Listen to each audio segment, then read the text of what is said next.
The first time you lied to the king, he thanked you for it. That's when you understood.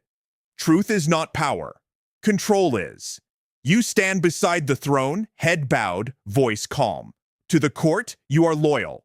To the king, you are indispensable. But behind your eyes, you are already rewriting the kingdom. And by the time he realizes it, he will have no kingdom left to rule. You were not born cruel.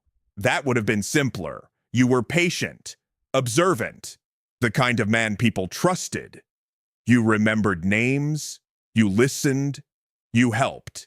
And slowly, everyone began to depend on you. The king, most of all. He confided in you.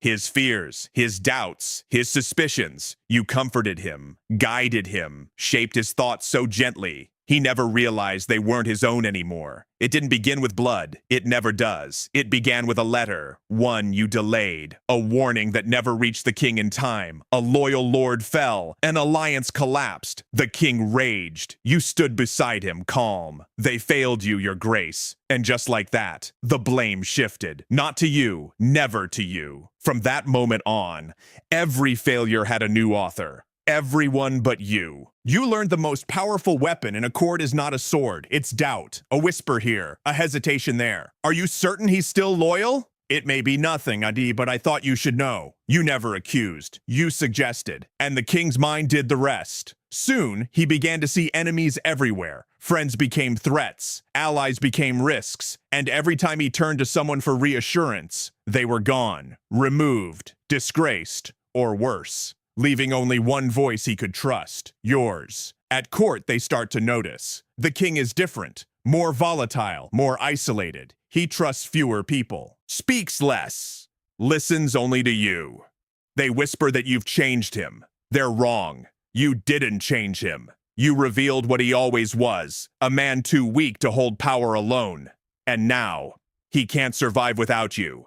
This time it is blood, a plot, real or imagined. It doesn't matter. You present it carefully, reluctantly, as if you wish it weren't true. The king hesitates. You lean closer. Mercy is a luxury traders rely on. The order is given. An execution. Public. Brutal. The court falls silent, because now they understand. The king is no longer ruling, he is reacting. And you are deciding what he reacts to. But power like this has a cost. The realm begins to crack. Nobles grow restless. Armies hesitate. The people whisper. The king senses it. For the first time in years, he questions you, just once. Have I been wrong? And for a moment, there is silence. Because this is the last moment you could stop. The last moment you could tell the truth. You don't.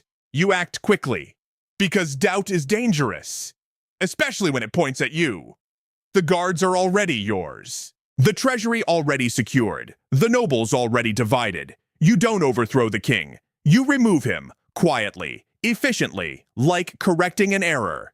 He doesn't scream. He doesn't fight. He just looks at you, trying to understand, trying to remember when he lost control. But it wasn't today. It wasn't yesterday. It was the first time he trusted you. Without question, you stand before the throne, not as a servant, not as an advisor, but as the only man who is ever truly in control. The crown is placed in your hands. It feels lighter than you expected, because the weight was never in the crown. It was in the choices. And you made yours long ago, because in the end, kings are not overthrown in battle. They are undone by the people they trust the most.